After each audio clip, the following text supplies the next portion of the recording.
तो लर्नर्स आज हम लोग विज्ञान यानी कि जो आप लोग का साइंस का सब्जेक्ट है ना, जिसका एग्जाम कक्षा 10वीं का विज्ञान का फाइनल परीक्षा का 15 फरवरी को होने वाला है। तो 15 फरवरी के लिए हम लोग क्या करें कि लगातार वीवीआई ऑब्जेक्टिव क्वेश्चन करें। तो आज हम लोग क्या करने वाले हैं कि जो आप लोग का सब्जेक्टिव क्वेश्चन होता है ना, जो 2 नंबर और 5 नंबर का पूछा जाता है, तो वीवीआई सब्जेक्टिव क्वेश्चन को डील करने वाले हैं। अगर आप इन सभी क्वेश्चन को रट लीजिएगा ना, तो डिटो अपने एग्जाम में जाकर छाप दीजिएगा। तो आप लोग चाहते हैं कि अगर साइंस में ऑब्जेक्टिव साथ सब्जेक्टिव भी एक क्वेश्चन भी नहीं छपे, तो एक एक क्वेश्चन को आप लोग याद कर ले जाए एग्जाम में जाने से पहले। तो फटाफट से क्वेश्चन की ओर बढ़ते हैं। तो पहला जो क्वेश्चन है ना, वो पहला क्वेश्चन इस प्रकार से है कि 1 एम्पियर को परिभाषित करिए। और बहुत ज्यादा वीवीआई क्वेश्चन है, जो आपके एग्जाम में डिट्टो छपेगा ही छपेगा कि 1 एम्पियर को परिभाषित करे। तो लिखिएगा क्या एम्पियर, कि जब किसी चालक से 1 सेकंड में 1 कूलम आवेश प्रवाहित हो तो उसे चालक से प्रभावित धारा 1 एम्पियर कहलाती है। ठीक है, और 1 एम्पियर इक्वल टू लिखिएगा क्या कि 1 कूलम बटा में 1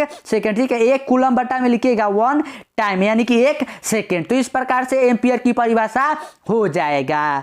क्वेश्चन नंबर 2 जो आपके लिए बहुत ज्यादा इंपॉर्टेंट है इस बार के लिए, कि वह है कि विभवांतर से आप क्या समझते हैं। और यह भी बहुत ज्यादा वीवीआई की विभवांतर से आप क्या समझते हैं। तो विभवांतर देखकर लिखिएगा कि 2 विभवों के बीच के अंतर को विभवांतर कहते हैं। इसे V द्वारा सूचित किया जाता है। इसका एसआई मात्रक वोल्ट होता है। इसका एसआई मात्रक क्या होता है? वोल्ट होता है। और विभवांतर को वोल्ट मीटर द्वारा मापा जाता है। विभवांतर को किसके द्वारा मापा जाता है? तो वोल्ट मीटर द्वारा। अगर आप लोग इतना लिख दीजिएगा तो पूरे 2 नंबर के 2 नंबर आपके एग्जाम में छप जाने वाले हैं।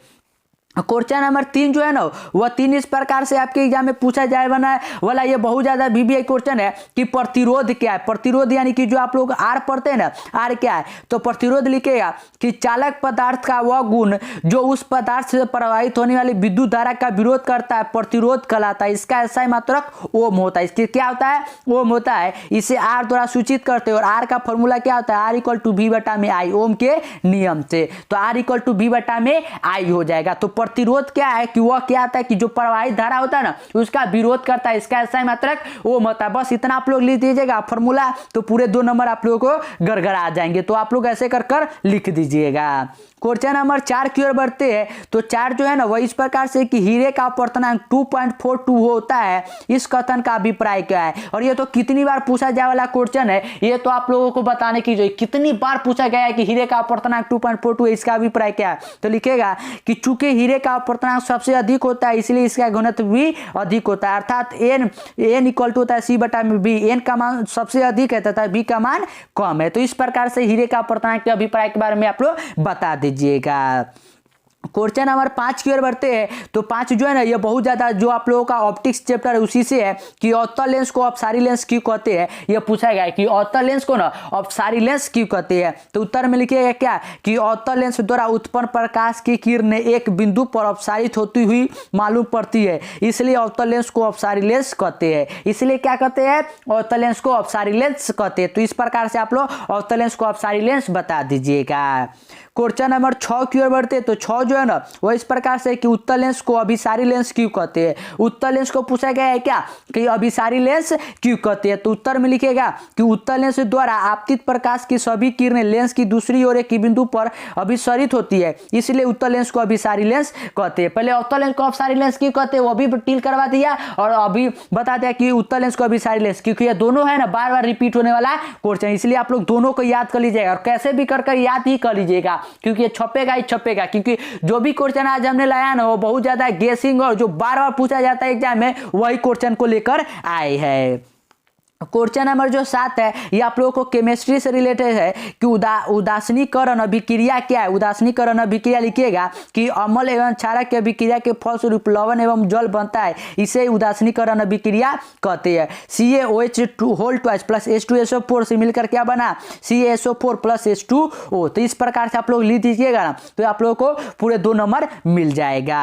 8वां जो क्वेश्चन है, वो 8वां क्वेश्चन इस प्रकार से है कि खनिज क्या है। खनिज पूछा जाए कि खनिज क्या है। तो लिखिए क्या कि भूपटती में प्राकृतिक रूप से पाए जाने वाले धातु युक्त ठोस पदार्थ को खनिज कहते हैं। मतलब कि जो हमारा भूपट्टी मतलब कि जो हमारा पृथ्वी का आती है ना भूपट्टी, उसके अंदर जो पाया जाता है ना धातु ठोस पदार्थ, उसे क्या कहते हैं, खनिज कहते हैं, मिनरल्स। तो राइट आंसर इस प्रकार से आप लोग बता दीजिएगा।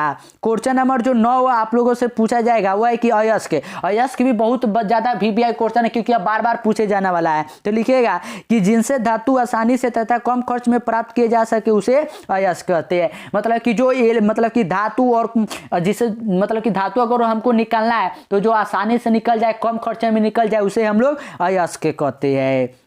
और दस जो है ना वह 10 तो बहुत सिंपल है कि गैंग, और गैंग बहुत ईजी है लेकिन यह बार बार पूछे जाने वाला क्वेश्चन है कि अयस्कों में मिलू या अशुद्धियों को गैंग कहते हैं। जो अयस्क होता है तो उसमें गंदगी भी होता है, अशुद्धियाँ सब, तो अशुद्धि को ही क्या कहते हैं, गैंग कहते हैं। तो इसका राइट आंसर आप लोग ऐसे बता दीजिएगा। और जो भी आज हमने क्वेश्चन 1 से लेकर 10 तक के क्वेश्चन को किए ना, ये सभी साइंस के बहुत ज़्यादा वीवीआई क्वेश्चन और रिपीटेड क्वेश्चन है। तो एक एक क्वेश्चन को आप लोग याद कर लीजिएगा ताकि पूरे के पूरे नंबर आपके एग्जाम में छप जाए। और चैनल को सब्सक्राइब नहीं किया अभी तक तो चैनल को सब्सक्राइब कर लीजिए, दोस्तों के साथ शेयर कर दीजिए क्योंकि लगातार आप लोगों के एग्जाम तक ऐसे वीवीआई क्वेश्चन को प्रैक्टिस चलता रहेगा।